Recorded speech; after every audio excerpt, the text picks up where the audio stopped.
So now that Halloween is over, we're caught in that weird in between time. We're right after Halloween, but still a little too early for Christmas. So, in that in between time, I wanted to discuss with you guys some campy horror movies.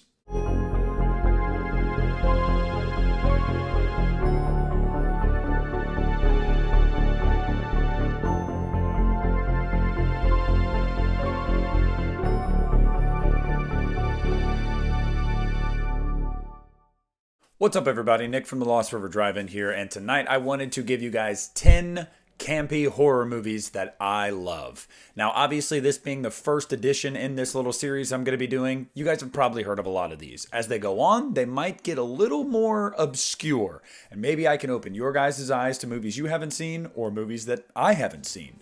But before I get into this, I just want to give a special shout out to Bobby Lee here on YouTube. Bobby Lee gave me the idea to do this right at the end of October. They commented on a video and said, you should do campy horror movies next. And I said, you know what? I'm in. You just gave me a great idea for that weird month that is November. So getting into this, the first campy horror movie I want to talk to you guys about is Army of Darkness. Now, obviously, I feel like this has to be near the top of everybody's campy horror movies list. This is not a list of like my top 10. These are just 10 that I think you guys should watch, or 10 that I love. Army of Darkness is without a doubt the campiest, most unrealistic, off-the-wall Evil Dead film. Evil Dead 2 could fall into this category as well. If you wanted to say that is a campy horror movie, I would totally agree. But Army of Darkness takes the cake. This is a movie that does not take itself seriously in any way, shape, or form. You will show this movie to someone and you will get the response of either this is the dumbest thing I've ever seen or this is so dumb I love it. And that is why Army of Darkness is brilliant. Now, obviously, you gotta have monsters sometimes. You gotta have cheesy effects. You gotta have great one-liners. You gotta have a great lead. And you gotta have beautiful love interest. And Army of Darkness has all of these things. If you guys haven't seen it and you like camp, I can't even believe you haven't seen it. You gotta go watch it. That's it. Army of Darkness. The next one I want to talk to you guys about is one that I actually didn't watch until 2 years ago, believe it or not, because it flew under my radar, like entirely. And for good reason. This is definitely more of a cult classic, although I feel like it's garnered some more attention as the years have gone on, and that is Sleepaway Camp. Now, I am very happy to say that when I first saw this movie, I did not know the ending. I had no idea. None. I remember doing a live stream like 2 years ago, and Justin had mentioned it to me. And someone in the live chat was like, "Oh my God, like you don't know what that ending is?" And I was like, "No." And I even made a point to say, "Don't spoil it because I'm going to watch the movie." And I'm really glad it wasn't spoiled for me because that ending, holy crap. I was like, I did not see this coming at all. And that is awesome. When you can watch a movie, no matter the genre, and you can get to the ending and not know anything, and it really shocks you, because you can't replicate that experience. Sleepaway Camp has everything you need for your campy horror movie. Obviously, it takes place at a camp. Obviously, it's got a bunch of young kids that die in some really, sometimes corny, over-the-top ways. And it's just, it doesn't take itself too seriously. It's one of those movies where it's like, whether it's intentional or unintentional laughter, Sleepaway Camp is kind of full of that. So Sleepaway Camp has obviously got to make it on this list of campy horror movies that I love. Next up is going to be one that doesn't get mentioned a lot in like the camp arena, and I don't know why, because it is incredibly campy, and that's Bride of Chucky. I mean, seriously? Like, we're not even going to debate this, right? Child's Play 3 was when the franchise really started to lean a little bit more into the camp. Bride is when the Child's Play series fully embraced camp. It said, we're doing camp. You on board? Great. We're doing it. And Bride of Chucky is easily like top tier Child's Play for me. The second one is always going to be my favorite movie, and I think it's the most effective we've ever seen Chucky, but Bride of Chucky is how you do camp right. There's great one-liners from Chucky and Tiffany. There's some just truly dumb decisions by some of the human characters in this movie. There's some kills that are just over the top. I mean, think no further than the mirror on the ceiling, and then what happens after that.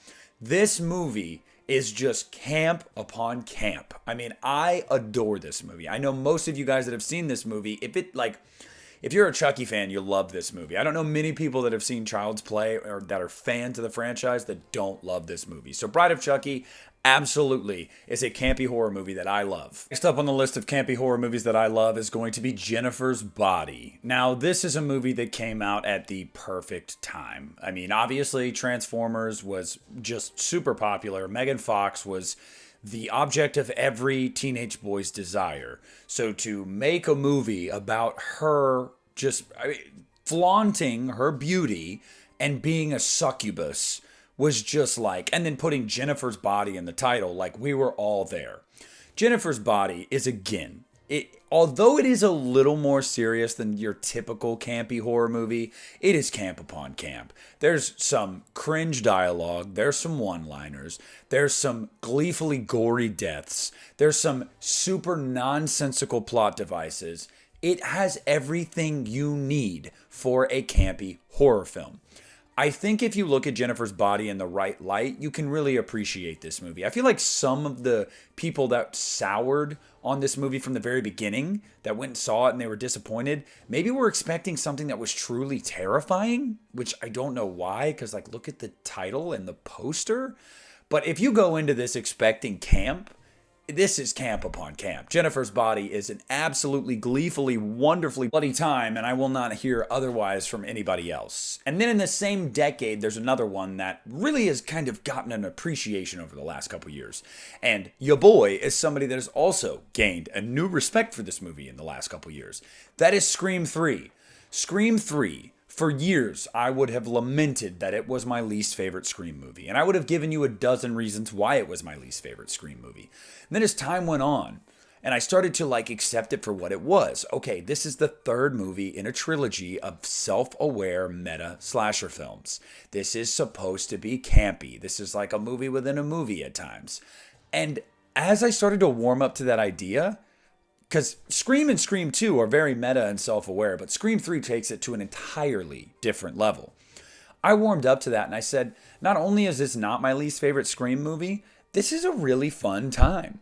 Scream 3 is just full of dumb characters, dumb dialogue, dumb decisions, over-the-top kills, and I love it for that. Like everything about that, I love it for that. This is definitely not in the top 3 of my Scream ranking, but I really do love this movie. I really do have a soft spot for this movie. And as the years have gone on, I've really started to go, you know what?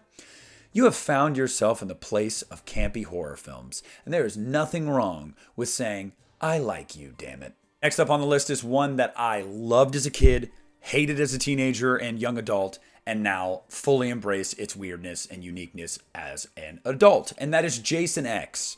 Look.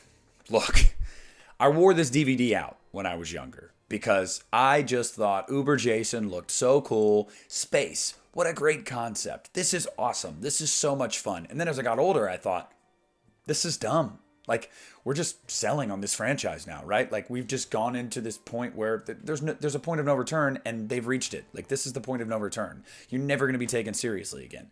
And then I got older, and I was like, Nick, it's not that deep. Like, it's really not that deep. This is just like a fun, hokey, over-the-top, late 90s, early 2000s slasher movie. But turned up to 12. Yes, we go to space. Yes, Jason gets an upgrade. Yes, there's simulated boobies. Yes, all of these things are true. There are androids with nipples that fall off. Yes, you get terrible one-liners and some questionable CGI, at best questionable. And that is exactly why Jason X is the perfect cheesy horror film. And I will hear nothing otherwise. So Jason X is another cheesy horror film that I love. Next up is going to be Gremlins 2, The New Batch.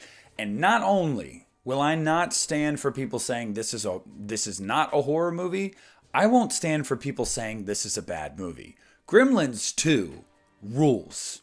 Period. Point blank. Let's just call a spade a spade. It rules. It also is a horror movie. Now, yes, Gremlins in and of itself was already a really hokey premise. Duh. But we've accepted that movie as a classic.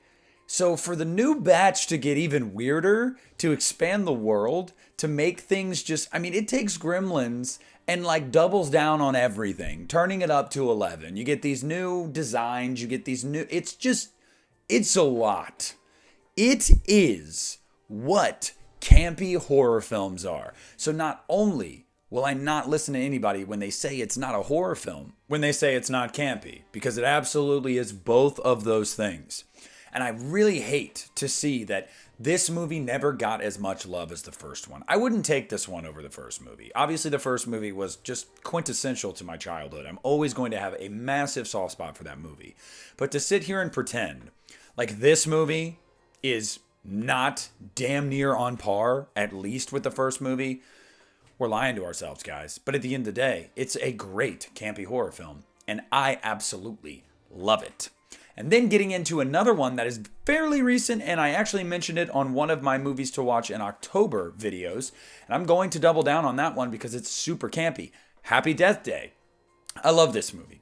And like I said with a lot of the entries in this list so far, there are certain criteria you have to meet. You have to have some corny one-liners. You have to have some kind of over-the-top kills and deaths. You have to stretch believability to a point where you are understanding what you're buying as like a super over-processed piece of meat that is terrible for you, but at the same time tastes really good. Think back to those banquet meals or kid cuisine meals that you were eating slop, but you loved it.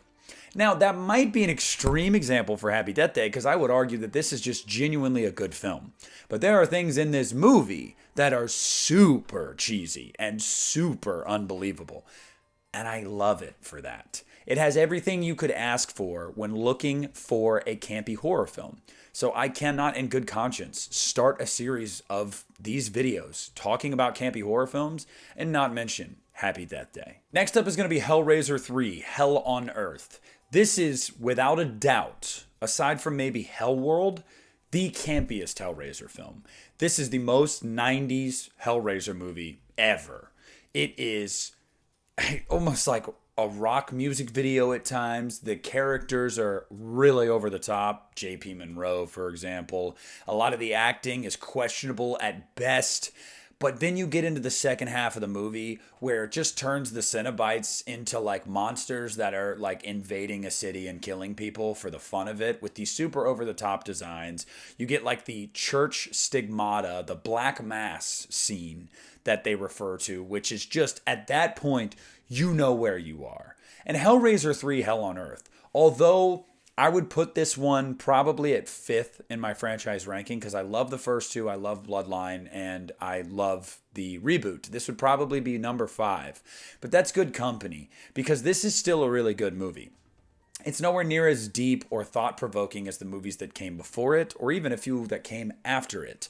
But this movie is genuinely a, listen, don't think too hard about this. Don't read into this too much. Just watch Pinhead and the Cenobites come to the real world and mess people up. And if that's what you want, this is a blast. This movie is just absolutely a fun time. And I love it for those reasons. So yeah, Hell on Earth is a campy horror film I love. And then finally, the one that is probably one of my favorites. So near and dear to my heart. And I know we're a couple weeks early talking about this, but I don't care. I have to mention it in this first installment. I have to. Black Christmas 2006. When I tell you guys that this movie is camp, oh my God. It is camp. It is camp gold. Unnecessary nudity, disgusting deaths, terrible character decisions, some subpar acting at times, weird writing. What more do you need?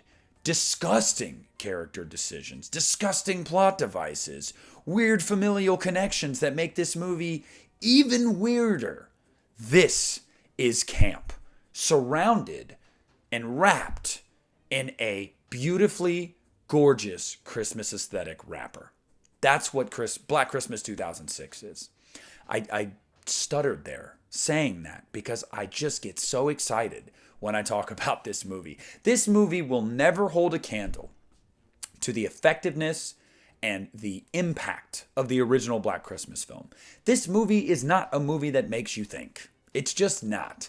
It is the opposite of that. And that is precisely why this is a beautiful campy horror film and one that I think you guys need to watch if you haven't. And if you have and you haven't given it a chance in a while, give it another one because this movie is an absolute banger. And I can't wait to talk about it more in a video in a couple weeks. But that is the first 10 campy horror films that I wanted to talk to you guys about. 10 that I love. Again, I want to give a big shout out to Bobby Lee for requesting this series. This was really fun. I like a lot of really campy, cheesy, over-the-top movies that many would call bad movies. So doing a series like this, super easy for me. I could pump these out. But I want to hear down below what you guys think of the 10 movies that I picked. Do you agree? Do you like these movies? Did I miss one? And again, no, this is just the first installment. More of these videos will be coming. But discuss all of them down below in the comment section. Thank you guys so much for watching. If you are not a patron, go to patreon.com/The Lost River Drive-In right now. It'll take you 5 seconds. Become a patron of mine for $1 a month. Help support the channel, help support me. Follow me on social media. Listen to the You Need a Horror podcast wherever you get your podcasts at. This is Nick at the Lost River Drive-In, and I am pulling out.